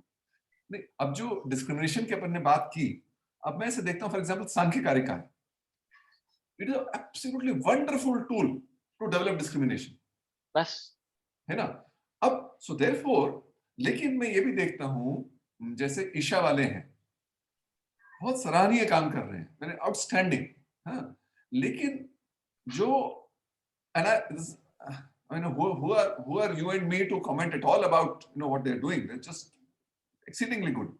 लेकिन जो उनका टेक्स्ट के ऊपर फोकस नहीं है या कम है, I feel that may be perhaps a little debilitating, क्योंकि वो श्रद्धा तो कर लेंगे लेकिन डिस्क्रिमिनेशन कैसे आएगा भाई? या तो आप अपने अनुभव से, अब अनुभव तो अपना पूरा जीवन का अनुभव के बाद अगर डिस्क्रिमिनेशन आया तो बहुत it's too late. You can learn from others. Others मतलब किससे सीखें? तो ऋषि मुनि जिन्होंने ऑलरेडी इतना एक्सपेरिमेंटेशन करके और ग्रंथ बनाए हैं। तो आई फील कि शायद ये theory and practice moving together is a better way of preparing योग साधक। Yes, there is no doubt about it. लेकिन मैं आपको एक बात याद दिला देता हूं कि ऐसा नहीं है कि उनका टेक्स्ट के ऊपर जोर नहीं है, ऐसा नहीं है। They have their own understanding about the text. और वो हठ प्रदीपिका भी मतलब उसमें इन्वॉल्व रखते हैं अपने सब्जेक्ट टीचिंग में। और उनके पास घेरंड संहिता भी है और दूसरे टेक्स्ट भी हैं, योग सूत्र भी है। जो साउथ इंडिया के एक बहुत अच्छे योगी रह चुके हैं, जो एक संत थे, उनका भी जो एक टेक्स्ट है वो भी उन्होंने उसमें डाल के रखा हुआ है। तो उनका जो अपना तरीका है वो है, खाली इतना ही है, वो अपने बच्चों के अंदर जो है ना इस प्रकार का, मतलब मैं सात्विक अहंकार बोलूंगा इसको, वो इस प्रकार का सात्विक अहंकार डाल देते हैं कि हमने जो आपको दिया है, आप इसकी वैल्यू को नीचे नहीं समझना। आप लोगों को जब सिखाने जाओगे तो just make sure the market in which you will be there, the market, I am using the word market. If Sabir Bhai is taking 500 rupees, you take 1,500 rupees. Because your value is quite high. अब जब वो बात आ जाती है ना, I just want to make those people understand. You cannot determine the value of any other person by your accumulations. तुमने क्या इकट्ठा किया है उसके बेसिस के ऊपर आप सामने वाले को जज नहीं कर सकते। वो एक खामी हमने देखी है। बाकी they are doing all the, क्योंकि उन्होंने क्या किया, वो 6 महीने का टीटीसी चलाते हैं सुनील भाई। 6 महीने के अंदर जो है 5 महीने जो है ना आश्रम में रहकर, मैं तो ये बोलता हूं कि वो हर मोमेंट में आपको योग में रखते हैं। जी। हम तो हफ्ते में 3 दिन अपने स्टूडेंट को अपने पास बुलाते हैं और हर दिन 3 से 3.5 घंटा हमारे साथ में रखते हैं। उन्होंने हफ्ते में 3 दिन नहीं, रोजाना, यहां तक कि वो कैसे सो रहे हैं इसके ऊपर भी ध्यान है। वो कैसे उठते हैं, कैसे एक दूसरे से बात करते हैं, इस पर भी ध्यान है। वो कैसे नहाते हैं, कैसे कपड़े पहनते हैं, उसके ऊपर भी उनका लक्ष्य है। तो वो उनको ऐसे लगता है कि 5 महीने में हमने ये चेंजेस लेकर आए। अब वो 5 महीने में चेंजेस लाने की बात तो एक जगह पर रह गई। ऐसे कई इंसान हैं जो 5 जन्मों तक भी रखड़ ले, तो भी वो अपने अंदर वो चेंजेस नहीं पा सकता। क्योंकि उसके पिछले कर्म ही ऐसे हैं जो उसको बांधे हुए हैं। अब ये कौन समझेगा? There is huge question mark on this, but anyways we are no one to जज देम। और ये जो है ना, उनका जो तरीका जो है, they are making efficient teachers. उनके कुछ लैक्यूना भी होंगे, not going into that, but at the same time bringing that ideology in the mind of the people कि आप दुनिया से हटके हैं, ये सब जो है इंफीरियर हैं और आप सुपीरियर हैं। ये जो उन्होंने अपने स्टूडेंट्स के या टीचरों के दिमाग में डाल दिया, वो कई टीचर्स जो है ना बाहर आके हमको बोलते भी हैं कि we found only this one thing very wrong over there and everything is fantastic. तो मैंने एक ही बात कहा, मेरे एक दोस्त जाके आया अभी, तो मैंने उनसे एक ही बात कही, योग हमको यही सिखाता है, जो समझ में आता है, अच्छा लगता है, ले लो। जो समझ में नहीं आता है, उसको वहीं छोड़ो। अच्छा नहीं लगता है, पूरी तरह से निग्लेक्ट कर दो। So this is how this things are to be taken. और ऐसा ऐसा नहीं है, अगर कहीं आपके दिमाग में ऐसी ये बात है कि टेक्सचुअल स्टडी नहीं है वहां पे, but what you said is very right कि अगर किसी को योग की शिक्षा प्राप्त करनी है and that person wants to become a yoga teacher, that cannot be done in 2 months, 3 months or 5 months. It has to be done for at least a year or two. 2 साल की पढ़ाई, और along with the text and the practical subject as you are every day, because 5 महीने में समझो, अगर कभी उन्होंने आश्रम में रहकर आपको नॉलेज दे दिया, लेकिन आश्रम में रखकर जब उन्होंने नॉलेज दिया तो बाहरी दुनिया का एक्सपोजर आपको नहीं मिला है। बाहरी दुनिया से किस प्रकार के वाइब्स आते हैं और किस प्रकार का इंटरेक्शन होता है, उसमें आपने अपने बच्चे को तैयार नहीं किया। जबकि उसी माहौल में रहकर अगर वो रोज बाहर जाते हैं और फिर हमारे पास अंदर आते हैं और हम उनके साथ में इंटरेक्ट करके उनको बताते हैं कि ये ऐसे होता है, तो फिर उनको वो रोज का रोज एक्सपीरियंस भी हेल्प करता है लर्निंग में। बिल्कुल सही बात। So environment plays a very great role in the learning, theory और practical. And if you are not involving that atmosphere and environment, whether it is related to weather or whether it is related to the circumstances and situations, if you are not allowing that to happen, the learning is still incomplete. वो तो बिल्कुल सही तो बात। ये subject को देखकर जो है ना, we should continue with our training. हाँ। That is how we should go ahead, and not judging anyone, not saying that they are good or bad, nothing like that. तो इसीलिए मैंने कहा कि दे डू वंडरफुल वर्क, अपने को तो केवल सीखना है। Yes. फिर गुरु का ये कहना है कि भाई देखो, all I know the body inside out, मेरे को टेक्स्ट का ज्ञान नहीं है, इट्स आल्सो ओके। गुरु तो भाई एक बार वो अनंत हो गए, तो उसमें तो कोई जजमेंट का सवाल ही नहीं है। We are fools if we जज सिद्ध पुरुष। But Yes. ये जरूर सीखना है कि भाई you know what is a better way to proceed for our own progress and for helping the progress of others. तो मेरे अनुभव में, एंड आई हैव सीन, भाई ज्ञानी अंधकार में भटकते हैं, महाज्ञानी मना अंधकार में भटकते हैं, शायद ऐसा वचन भी है उपनिषद में। ये सब को रखते हुए, लेकिन फिर भी मैं कहता हूँ कि डिस्क्रिमिनेशन डेवलप करने के लिए, जो कि बहुत जरूरी है। बहुत जरूरी है, बहुत जरूरी है, बहुत जरूरी, बहुत जरूरी। अब आप जो बात बता रहे हैं ना, ना दिस, वो जो हार्मनी वाला जो वर्ड था, या फिर जो वो उस वर्ड से जो अभी जो हम आ गए ये विवेक वाली बात के ऊपर, डिस्क्रिमिनेशन वाली बात के ऊपर, ये बहुत जरूरी है प्रत्याहार। Unless and until that discrimination is not there, withdrawal is not possible. Exactly. So This is very true, no doubt about it. अच्छा सॉरी, दूसरा बहुत लंबा इसका, हाँ, लेकिन बहुत ही एलिमिनेटिंग डिस्कशन था मेरे ख्याल में ये। yes. दूसरा, क्योंकि अभी प्रीवियस चैप्टर था, तो जब तक आप उसको डाइजेस्ट ना कर लें तो फायदा क्या आगे जाने का। दूसरा जो अभी अपना पिछले अपने किए थे वो जो ऋतुओं के बारे में, अब जैसे आज मजे की बात तो कोइंसिडेंस है दोनों का। या समझो by design, by higher design. तो अब जो है उन्होंने अपन ने ऐसा कहा था कि जो दो काल, इसलिए लास्ट टाइम हमने होली दिवाली की बात की थी, भाई ये जो वसंत ऋतु और शरद ऋतु है, they are the right times to begin the practice of yoga, particularly true yoga. Whereas आज उन्होंने कहा कि भाई वसंत ऋतु तो वैद्य के लिए माता की तरह है और शरद ऋतु पिता की तरह है, because they are the times जबकि व्याधियां ज्यादा बढ़ती हैं और वैद्य को अपने लिए आजीविका के लिए वो सहूलियत होती है। तो ये सो व्हाट इज इंटरप्ले, मतलब आयुर्वेद इज अ भौतिक शास्त्र। जी, आयुर्वेद इज अ भौतिक शास्त्र, जबकि घेरंड संहिता जो है ये आत्मज्ञान का शास्त्र है। जब हम आयुर्वेद को भौतिक शास्त्र बोलते हैं तो ये आयुर्वेद यानी it is talking about the आयु, दैट इज योर लाइफ, और उसका ज्ञान। जबकि योग की जब बात आती है तो ये योग जो कोई भी ग्रंथ आप ले लीजिए, ये आत्मज्ञान का ग्रंथ है।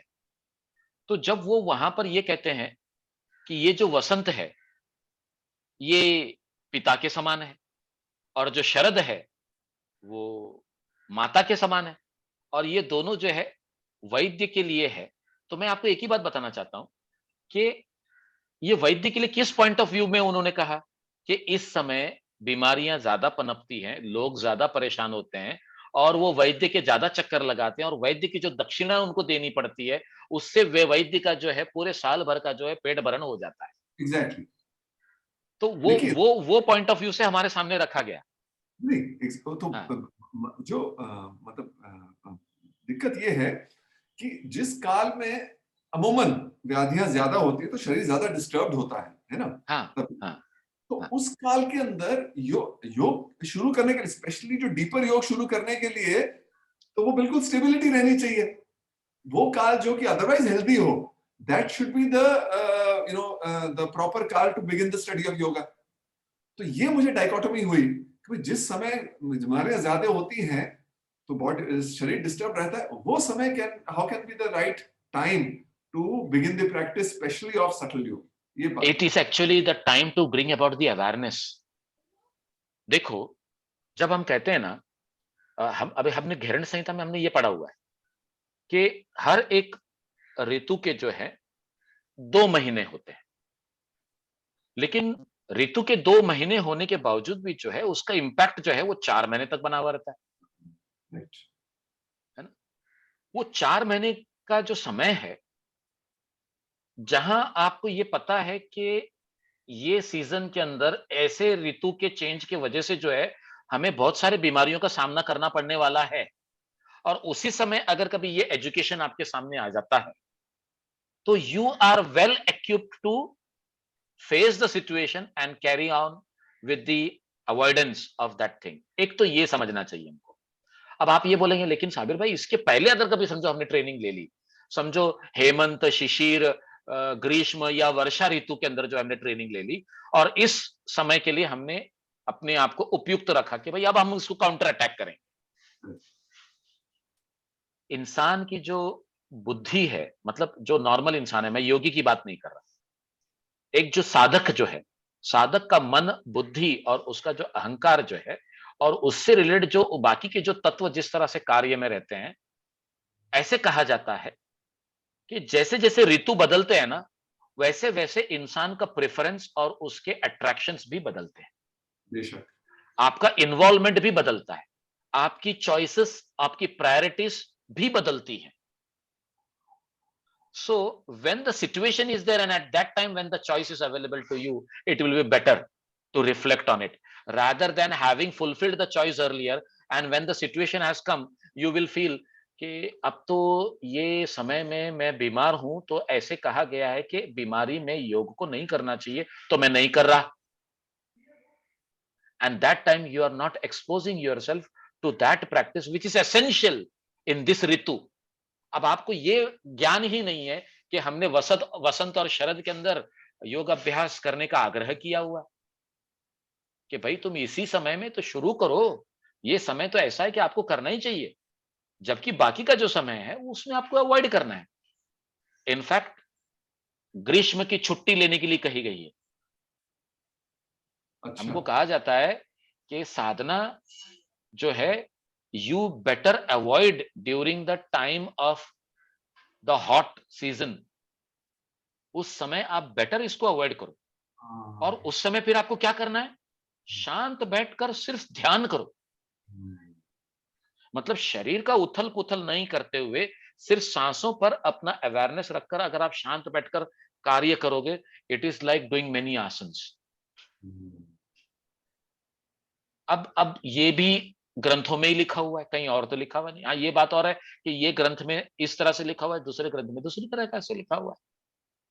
लेकिन कब हमको शांत होना चाहिए और कब हमको कैसे होना चाहिए, ये क्लैरिटी जो है हमको यहाँ पर आ जाती है। तो ये जो ऋतु उन्होंने बताई कि भाई ये बीमारियों का समय है। ये बीमारियों का समय कब है? बीमारियां कब आती है? अगर हमारे अंदर इम्बैलेंस है, और इम्बैलेंसेस को अगर बैलेंस करने का कार्य हम रोज कर रहे हैं।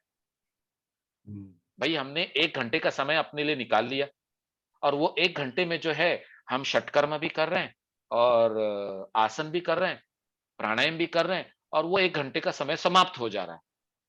आप इतना सोच लो कि ये समय पे जो बीमारियां आने वाली हैं, उनको काउंटर करने के लिए ये भी उतने ही हैं। और आपको क्या लगता है कि मैं तो बीमार नहीं हुआ, लेकिन मैंने कुछ योग में ऐसा अचीव भी तो नहीं किया। वो इंसान को ऐसे लगता है, लेकिन उसको ये कहां पता कि तुमने अचीव नहीं किया। ऐसा बिल्कुल नहीं है। तुमने जो बीमारियों को जो एट बे रोक दिया, इससे बड़ा अचीवमेंट और क्या हो सकता है? हाँ, सही बात, सही बात।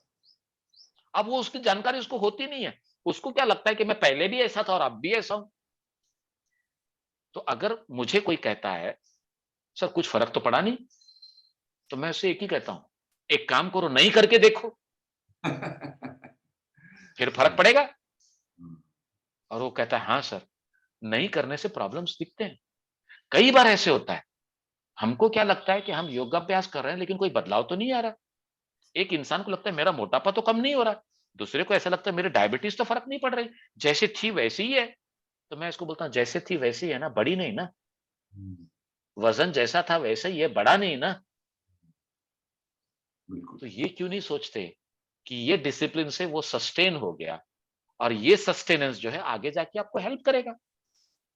अब सीजन चेंज हो गया, अब दूसरे में गए, और ये कंटिन्यूटी आपकी बनी रही। जब ये कंटिन्यूटी बनी रहती है, तब आप देखो कैसे चेंजेस आते हैं। हम्म, So this is the factor which every yoga student should understand related to the situations around. I won't say only weather situations और ऋतु काल। कई कई लोग मुझे ये बोलते हैं कि सर मैं सॉफ्टवेयर इंडस्ट्री में काम करता हूँ, सुबह से लेकर शाम तक 10 से 12 घंटे कंप्यूटर के सामने बैठा रहता हूँ, और ये सारे प्रॉब्लम्स हैं मुझे, और मुझे योग करना है। आ जाओ भाई, कर लो योग। कर लिया। सर वही सिचुएशन है। आज जवाब क्या मिलता है? सर वही सिचुएशन है, पहले जैसा था वैसे ही है, मोटापा वैसे ही है। और वो जो आप उसको मैं प्रॉब्लम बता रहा था ना मेरी माइग्रेन की, वो माइग्रेन जो है 19-20 है लेकिन है। तो मैं उसको बोलता हूँ 19-20 ही है ना, 22-23 तो नहीं हुई। वहां पर उसको खामोश होना पड़ता है। तुमको डॉक्टर के चक्कर तो लगाने नहीं पड़े, लाइन में खड़े तो रहना नहीं पड़ा, तुमको एब्सेंटिज्म का सामना तो करना नहीं पड़ा, तुम्हारी कोई पगार तो नहीं कटी, तो ये समझ लो ये योग की वजह से हुआ है। ये इस तरह के लेवल के अंडरस्टैंडिंग में आना एक साधक के लिए बहुत जरूरी है। अदरवाइज उसके लिए इस अभ्यास से भटकने के बहुत सारे कारण हो सकते हैं। Even this is one of the reason to make you get diverted out of the regular practice and make you feel that मैं तो पहले भी ऐसी था, अभी भी ऐसा था, लेकिन अभी कुछ फर्क पड़ा नहीं। ये कौन जानता है कि उस समय ज्यादा फर्क पड़ने वाला था, लेकिन वो फर्क ज्यादा नहीं पड़ा क्योंकि तुम योग में थे। और ये रियलाइजेशन जो है ना, जब तक इंसान उसको कंपैरेटिव मोड में लाकर पहले की सिचुएशन में और अभी की सिचुएशन में अपने आप को कंपेयर नहीं करता, he will not be able to understand the things. इसीलिए वो डिस्क्रिमिनेशन का जरूरत है, इसीलिए वो विवेक बुद्धि की होना बहुत जरूरी है। तो ये जो आपने जो क्वेश्चन पूछा कि ऋतु की जो बात है, ये आयुर्वेद में ऐसे कहा जा रहा है। Ayurveda is talking about the रोग, Ayurveda is talking about the problems, Ayurveda is talking about the दुखत्रय, आदि भौतिक, आध्यात्मिक, आदि दैविक। ये तीन दुखों की बात कर रहा है। योग जो है, ये तीन दुखों को एक तरफ रखते हुए उसके परे जाने की बात कर रहा है। The science we are studying, it is going beyond. In fact Ayurveda में भी आगे जाके एक सिचुएशन ऐसी आएगी, आयुर्वेद कहता है कि ये दुख का निवारण जो है ध्यान है, और ध्यान करने के लिए तुमको अष्टांग योग करना है। तो दुख का निवारण करने के लिए अष्टांग योग करके ध्यान की अवस्था में आके सिर्फ वो रोग को ठीक करना है। इसका मतलब क्या हुआ कि you have to do something where the drugs are not going to help you, but the situation of mind is going to help you. And that situation of the mind is making you understand that there is something, a disease known as birth and death, which you have to overcome, and mukti is the liberation. Mukti, that liberation is the remedy. आपने पढ़ा होगा, हमने पढ़ाई है, दूसरा अध्याय, पतंजलि मुनि कहते हैं हेयम दुखम अनागतम, जो आने वाला दुख है उसको अवॉइड करो।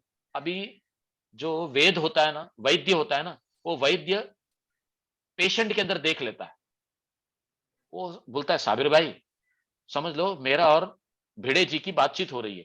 भिड़े जी मुझे क्या बोलते हैं, साबिर भाई मैं आपको एक रिक्वेस्ट करता हूं कि आप योग में आ जाइए और आप योग अभ्यास कीजिए, और योग अभ्यास करते रहेंगे ना, तो कम से कम सिचुएशन जो है ना आपकी बिगड़ेगी नहीं, वो एटलीस्ट ऐसी रहेगी, और शायद हो सकता है आप ठीक भी हो जाए।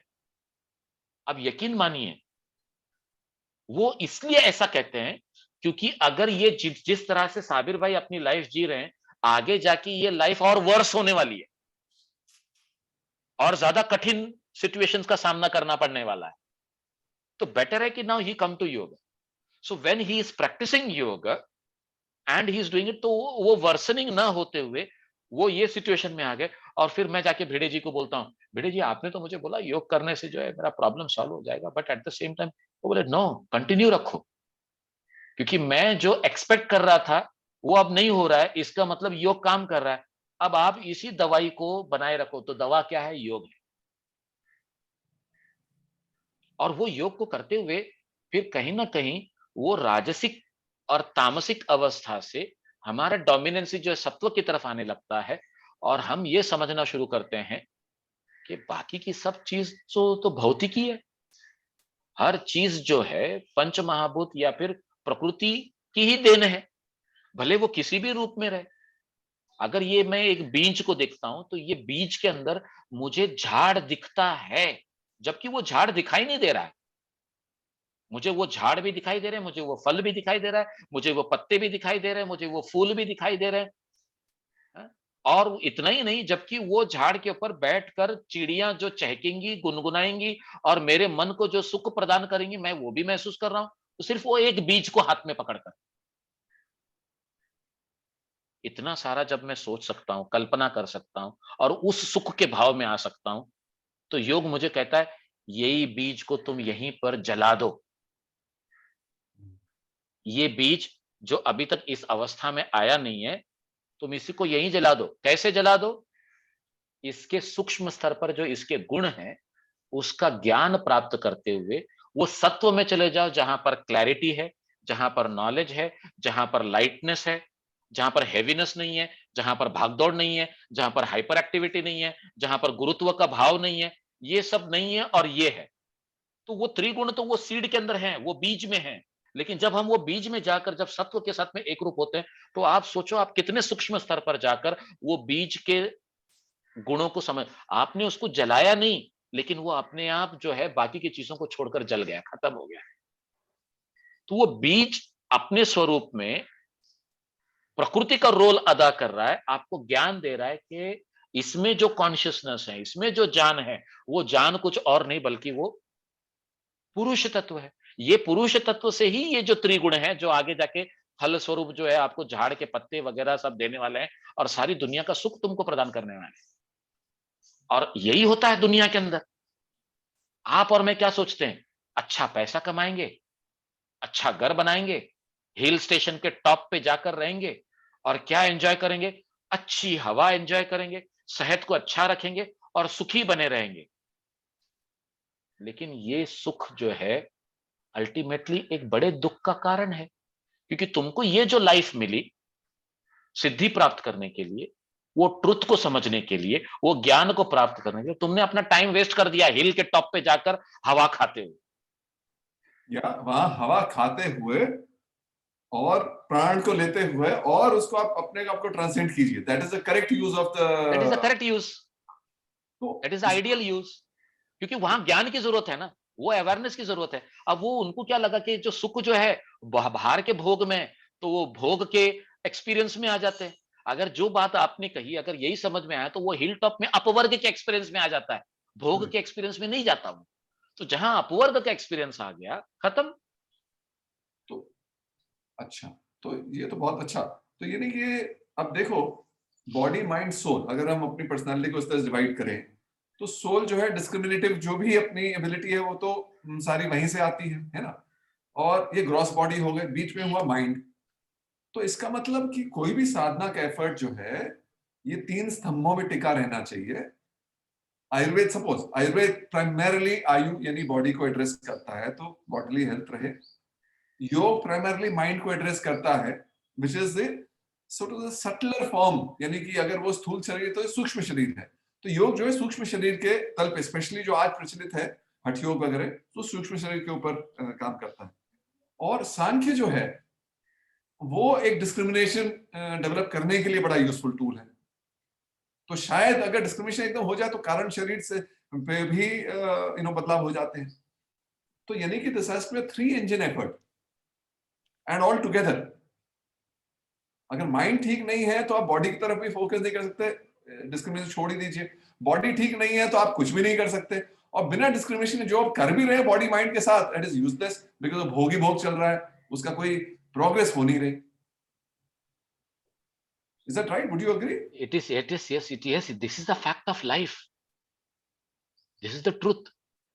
और आप इसी नजरिए से जो है ना दुनिया को देखने लगो, तो हर इंसान जो भी कार्य कर रहा है उसके अंदर उसके कार्य करने की आपको फ्यूटिलिटी नजर आएगी। I am talking about futility. The moment you see the whole world functioning at its own level, you will see the futility in it.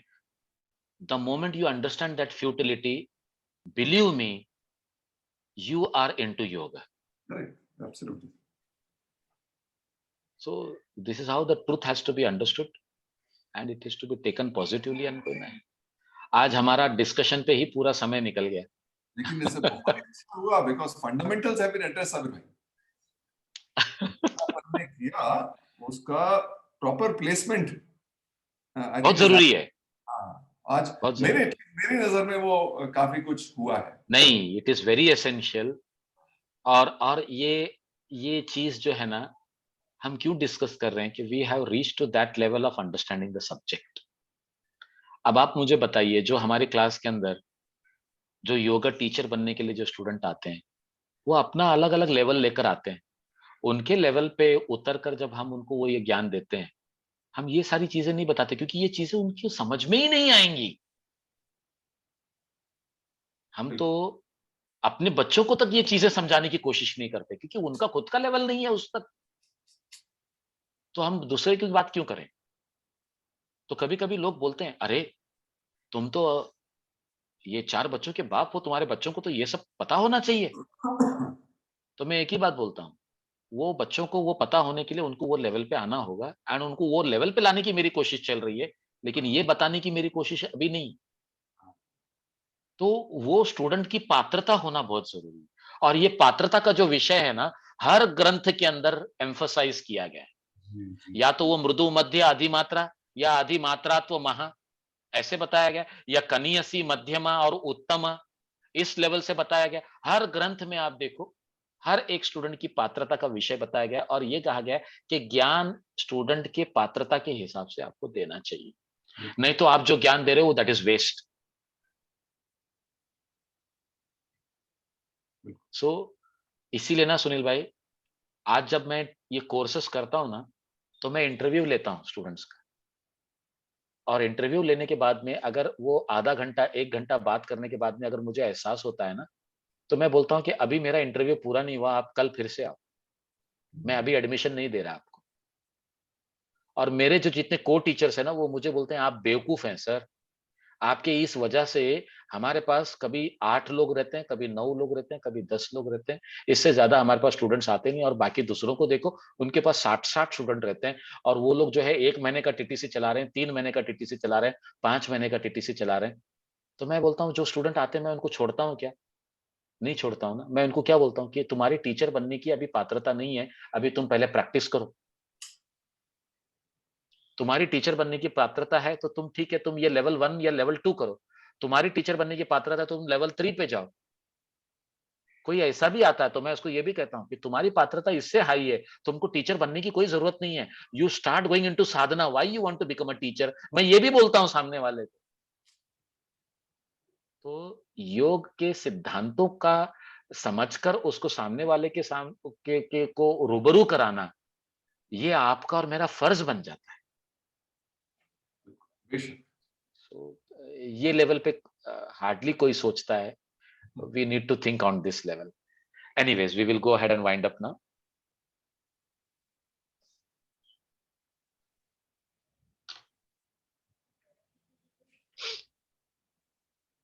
Slowly inhale.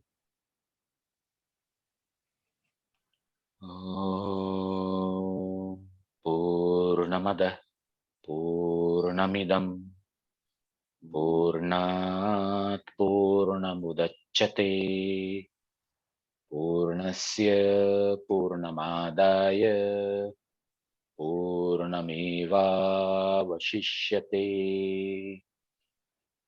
Om Shanti Shanti Shanti.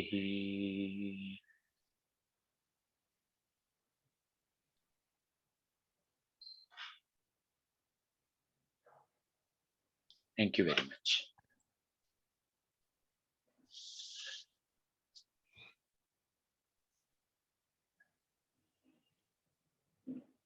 So any sharing?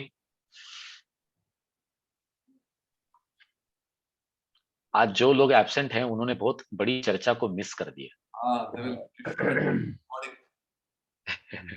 हाँ Ashutosh sir बोलिए। अभी practice तो ठीक चल रही है। जी।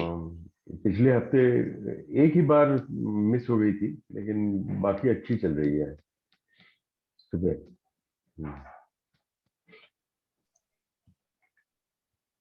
That's very nice. हाँ, मेरे इसमें ना मैं 3 दिन से आसन नहीं कर रहा, क्योंकि बैक में, यानी कि वन ऑफ द रिब्स, 7वीं 8वीं रिब्स, मतलब जो शोल्डर ब्लेड है उसके समझो 2 इंच नीचे अलोंग द रिब एक थोड़ा सा पेन है। मतलब और पेन कैसे, ऐसे नहीं, जब आसन करते हैं जैसे अर्ध मत्स्यासन आसन किया फर्ज करो, तो वो फिर वो जब वो मुड़ता है तो थोड़ा सा दर्द होता है। मैंने 2-3 दिन तो डिस्पाइट दैट किया, मैंने कहा कोई बात नहीं हो जाएगा, पर वो उसमें ज्यादा फर्क नहीं, ना करने से बढ़ा भी नहीं, ना करने से कम भी नहीं हुआ। तो मैंने कहा चलो 2 दिन रेस्ट करके देखते। नहीं, ये रेस्ट तो बहुत जरूरी है। और दूसरी एक बात बोलता हूँ जी, maybe there is a slight compression of the nerve, है ना, तो उसको आप खुद उसको सेपरेट कर सकते हैं, उस कंप्रेशन को निकाल सकते हैं। जी। और वो कैसे निकालना है? ये जो हम जो उत्तान मंडूकासन वाला हाथ जो ऊपर ले जाकर ये जो ऐसे रखते हैं, ये आपको करना है। ये दोनों हाथ को ऐसे ये पोजीशन में रखते हुए सामने लाना, पीछे लेके जाना करना है। हाँ, और बड़े धीरे धीरे आराम से करना है। अब ये पोजीशन में ये ऐसे लाना और फिर ऐसे नीचे ले जाकर पीछे एल्बोस को पीछे की तरफ ले जाके जोड़ने की कोशिश करना, पीठ के पीछे।